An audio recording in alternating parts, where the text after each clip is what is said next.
शहर की भागदौड़ भरी जिंदगी से दूर एक छोटे से गांव में जहां समय जैसे थम सा गया हो, वहां रहती थी आरुषि। आरुषि एक 25 साल की लड़की थी जिसकी आंखें हमेशा सपनों से भरी रहती। उसकी त्वचा गोरी थी, बाल लंबे और घने, जो हवा में लहराते हुए किसी पुरानी फिल्म की हीरोइन जैसी लगती। वो एक ग्राफिक डिजाइनर थी, लेकिन उसका दिल हमेशा पुरानी कहानियों, रहस्यों और उन जगहों में बसता था जहां इतिहास की सांसें अभी भी महसूस की जा सकती। गांव में उसके घर के पास ही एक पुराना महल था जिसे लोग भूतिया महल कहते थे। वो महल सालों से खाली पड़ा था, लेकिन उसकी दीवारें आज भी उन कहानियों को गुनगुनाती लगती जो कभी वहां घटी थीं। आरुषि को बचपन से ही वो महल आकर्षित करता था। शाम को जब सूरज ढलता तो वो अपनी छत से उस महल को निहारती, उसके टूटे फूटे बुर्जों को देखती और सोचती कि वहां क्या राज छिपे होंगे। गांव वाले कहते थे कि वो महल शापित है। 100 साल पहले वहां एक राजकुमार और एक गांव की लड़की का प्यार हुआ था, लेकिन वो प्यार अधूरा रह गया।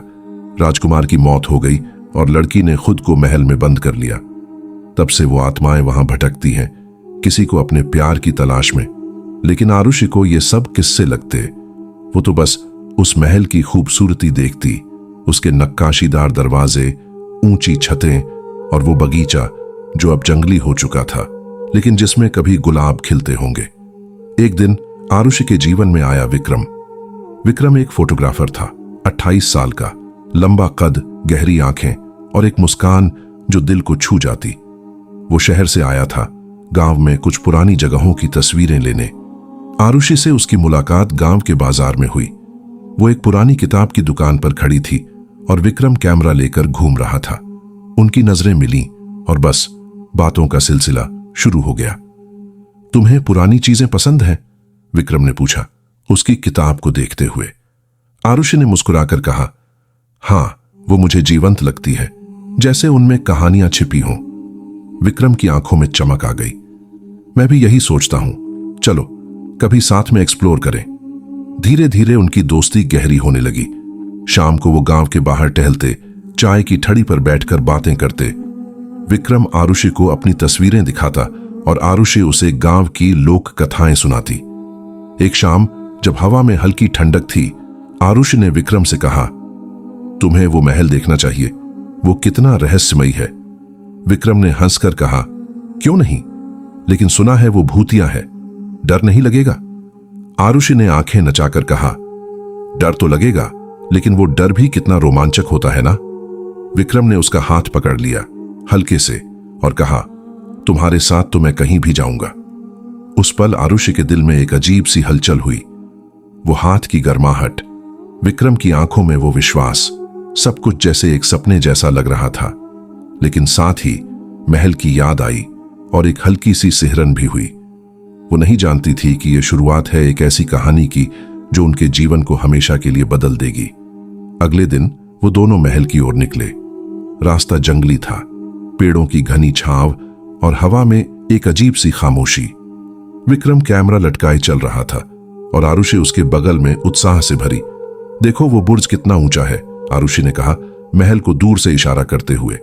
विक्रम ने तस्वीर ली और कहा, हां, लेकिन लगता है सालों से कोई नहीं आया यहां। जैसे जैसे वो नजदीक पहुंचे, हवा ठंडी होती गई। महल का मुख्य द्वार लोहे का था, जंग लगा, लेकिन उस पर नक्काशी अभी भी साफ थी, फूल, पत्तियां और बीच में एक दिल का निशान। द्वार खोलने पर एक चरमराहट की आवाज आई, जैसे कोई सालों की नींद से जाग रहा हो। अंदर का हॉल विशाल था, लेकिन धूल से भरा। छत से लटकते झूमर, टूटे फूटे फर्नीचर और दीवारों पर पुरानी पेंटिंग्स। एक पेंटिंग में एक युवक और युवती थे, हाथ में हाथ डाले, लेकिन उनके चेहरे धुंधले हो चुके थे। आरुषि ने विक्रम का हाथ थामा और कहा, देखो, शायद यही वो प्रेमी थे। विक्रम ने मुस्कुराकर कहा, तुम्हारी कल्पना कमाल है, लेकिन सच में यहां की हवा में कुछ अजीब है। उन्होंने हॉल में घूमना शुरू किया, हर कोने को छूकर, महसूस करके। अचानक एक कमरे से हल्की सी आवाज आई, जैसे कोई फुसफुसा रहा हो। आरुषि रुक गई, उसकी सांस तेज हो गई। सुना तुमने? उसने विक्रम से पूछा। विक्रम ने कान लगाया, लेकिन कुछ नहीं सुना। शायद हवा है, उसने कहा, लेकिन उसके चेहरे पर भी एक हल्की सी चिंता थी। वो दोनों उस कमरे की ओर बढ़े। कमरा एक बेडरूम था। पुराना बिस्तर, अलमारी और एक ड्रेसिंग टेबल। टेबल पर एक पुराना आईना था, धूल से ढका। आरुषि ने धूल सा।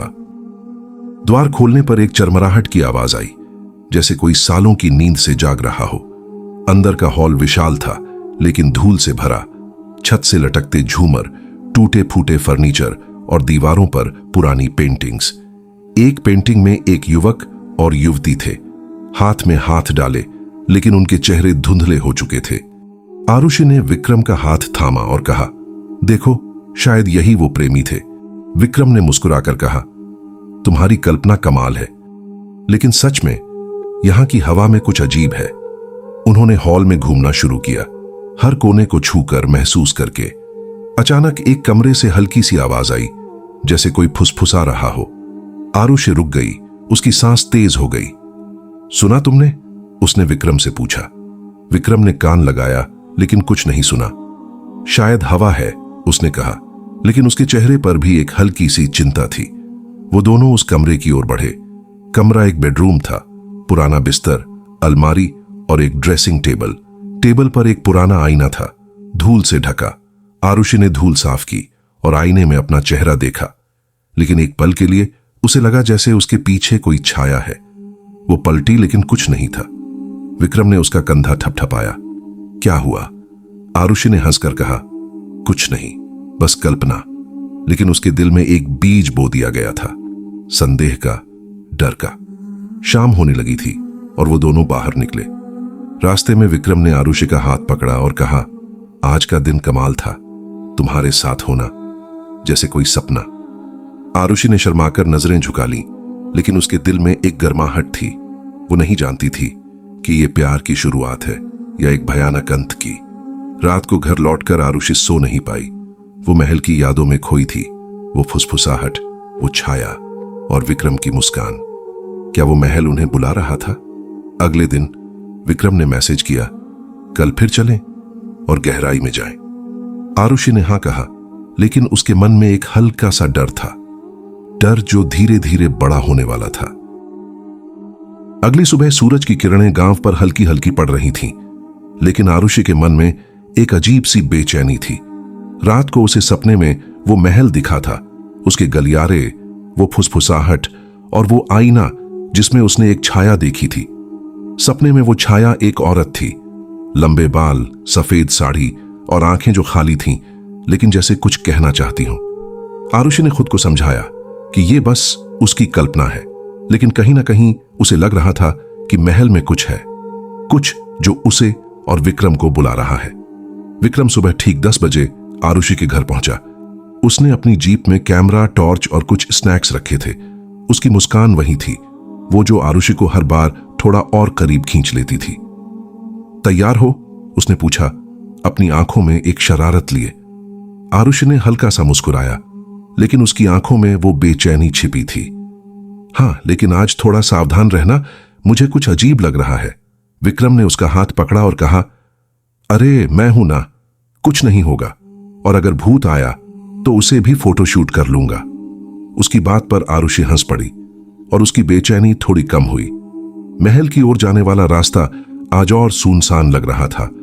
हवा में एक अजीब सी ठंडक थी और पेड़ों की पत्तियां जैसे कोई गीत गा रही हों, कम गहरी आवाज में। महल का लोहे का दरवाजा आज और भारी लग रहा था। जब विक्रम ने उसे धक्का दिया तो चरमराहट की आवाज गूंजी, जैसे कोई चेतावनी दे रही हो। अंदर का हॉल वही था, धूल भरा, लेकिन आज उसकी दीवारें जैसे कुछ कहना चाहती थीं। विक्रम ने अपने कैमरे से तस्वीरें लेना शुरू किया और आरुषि उस पेंटिंग के पास पहुंची जिसमें वो प्रेमी जोड़ा था। आज पेंटिंग में उनके चेहरे और साफ लग रहे थे। युवक की आंखें गहरी थीं, जैसे वो आरुषि को देख रहा हो। उसने जल्दी से नजर हटाई, लेकिन उसका दिल जोर जोर से धड़क रहा था।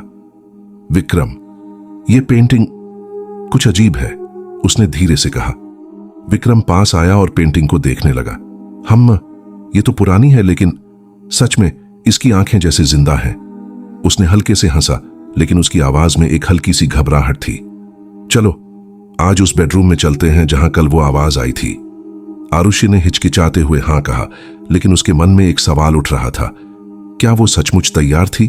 बेडरूम में पहुंचते ही हवा और ठंडी हो गई। कमरे में वो पुराना बिस्तर था जिसके पाए टूटे हुए थे। अलमारी के शीशे पर धूल की परत थी और वो ड्रेसिंग टेबल का आईना आज और डरावना लग रहा था। आरुषि ने टॉर्च की रोशनी डाली और देखा कि आईने पर कुछ लिखा हुआ था। धूल हटाने पर शब्द साफ हुए, मुझे छोड़ो। आरुषि की सांस रुक गई। उसने विक्रम को पुकारा। ये देखो। विक्रम ने जल्दी से पास आकर देखा और उसका चेहरा पीला पड़ गया। ये तो ऐसा लगता है जैसे किसी ने अभी लिखा हो। उसने अपने कैमरे से तस्वीर ली, लेकिन जब फोटो देखी तो उसमें कुछ और दिखा। एक औरत की धुंधली सी छवि, ठीक उसी जगह जहां आरुषि खड़ी थी। विक्रम, ये क्या है? आरुषि की आवाज कांप रही थी। विक्रम ने उसका कंधा पकड़ा और कहा, शांत हो, शायद ये लाइट का खेल है, लेकिन चलो थोड़ा और देखते हैं। उसकी आवाज में विश्वास था, लेकिन उसकी आंखें कुछ और कह रही थीं। वो दोनों कमरे में और गहराई में गए। अलमारी के पास पहुंचे तो एक हल्की सी खटखट की आवाज आई। आरुषि ने पीछे मुड़कर देखा, लेकिन कुछ नहीं था। विक्रम, मुझे लगता है हमें वापस जाना चाहिए। लेकिन विक्रम ने उसका हाथ थामा और कहा, बस थोड़ा और। अगर हम डर गए तो इस महल का रहस्य कभी नहीं जान पाएंगे। अलमारी खोलने पर उसमें पुराने कपड़े थे। एक सफेद साड़ी जिसके किनारे पर सुनहरे धागे थे और एक पुरुष का कुर्ता। कपड़ों में एक अजीब सी खुशबू थी, जैसे गुलाब और मिट्टी की मिली जुली महक। आरुषि ने साड़ी को छुआ और उसे एक झटका सा लगा। उसकी आंखों के सामने एक दृश्य उभरा। एक औरत उसी साड़ी में महल के बगीचे में खड़ी किसी का इंतजार करती हुई। उसकी आंखें आंसुओं से भरी थीं। दृश्य गायब हुआ और आरुषि पीछे हट गई। मुझे कुछ दिखा, उसने कांपते हुए कहा। विक्रम ने उसे गले लगाया और उसकी गर्माहट ने आरुषि को थोड़ा सुकून दिया। क्या दिखा? उसने पूछा।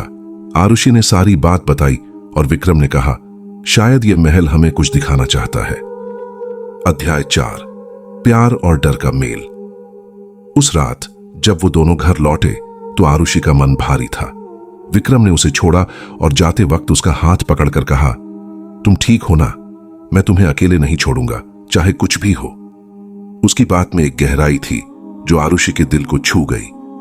उसने मुस्कुराकर कहा, तुम हो तो डर कम लगता है। विक्रम ने उसकी हथेली पर एक हल्का सा चुंब। उस रात जब वो दोनों घर लौटे तो आरुषि का मन भारी था। विक्रम ने उसे छोड़ा और जाते वक्त उसका हाथ पकड़कर कहा, तुम ठीक हो ना? मैं तुम्हें अकेले नहीं छोड़ूंगा, चाहे कुछ भी हो। उसकी बात में एक गहराई थी जो आरुषि के दिल को छू गई। उसने मुस्कुराकर कहा, तुम हो तो डर कम लगता है। विक्रम ने उसकी हथेली पर एक हल्का सा चुंबन दिया और आरुषि का चेहरा लाल हो गया। वो पल इतना खूबसूरत था कि महल का डर कहीं पीछे छूट गया। लेकिन रात को फिर वही सपना आया।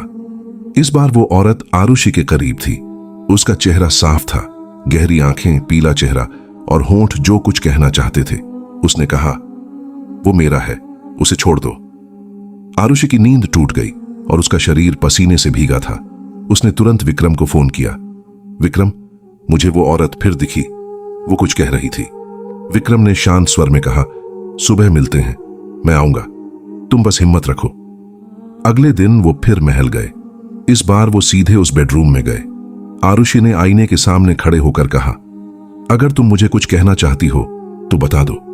एक पल के लिए कमरे में सन्नाटा छा गया और फिर एक ठंडी हवा का झोंका आया। आईने में एक छवि उभरी, वही औरत, लेकिन इस बार उसके साथ एक पुरुष था। वो दोनों एक दूसरे को देख रहे थे जैसे प्यार में डूबे हों। लेकिन अचानक पुरुष गायब हो गया और औरत की आंखों में आंसू थे। आरुषि ने विक्रम का हाथ पकड़ा और उसकी सांसें तेज हो गईं। विक्रम, ये उनकी कहानी है, वो अधूरी है। विक्रम ने कहा, हमें उनकी कहानी पूरी करनी होगी, शायद तब ये आत्माएं शांति पाएं। उस रात वो दोनों महल में रुके। विक्रम ने एक छोटा सा कैंप फायर जलाया और दोनों बगीचे में बैठे।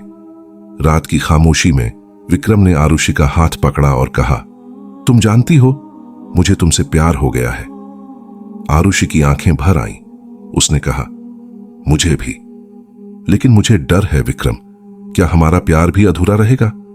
विक्रम ने उसे गले लगाया और कहा, नहीं, मैं वादा करता हूं। अगले दिन वो महल की तहखाने में गए। वहां एक पुराना डायरी मिली जिसमें उस औरत की कहानी थी। उसका नाम था राधिका और वो राजकुमार वीरेंद्र से प्यार करती थी, लेकिन वीरेंद्र की हत्या कर दी गई थी और राधिका ने खुद को तहखाने में बंद कर लिया था। डायरी के आखिरी पन्ने पर लिखा था, मेरा प्यार मुझे बुला रहा है, मैं जा रही हूं।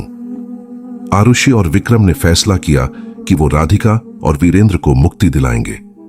उस रात वो फिर तहखाने में गए। आरुषि ने राधिका की साड़ी पहनी और विक्रम ने वीरेंद्र का कुर्ता। उन्होंने एक पूजा की और राधिका की आत्मा को बुलाया। एक ठंडी हवा आई और राधिका की आत्मा प्रकट हुई। उसने कहा, तुमने मेरा प्यार लौट आया, अब मैं मुक्त हूं। लेकिन तभी वीरेंद्र की आत्मा ने विक्रम की ओर देखा और एक चीख के साथ गायब हो गया। आरुषि और विक्रम बाहर निकले, लेकिन विक्रम का चेहरा पीला था।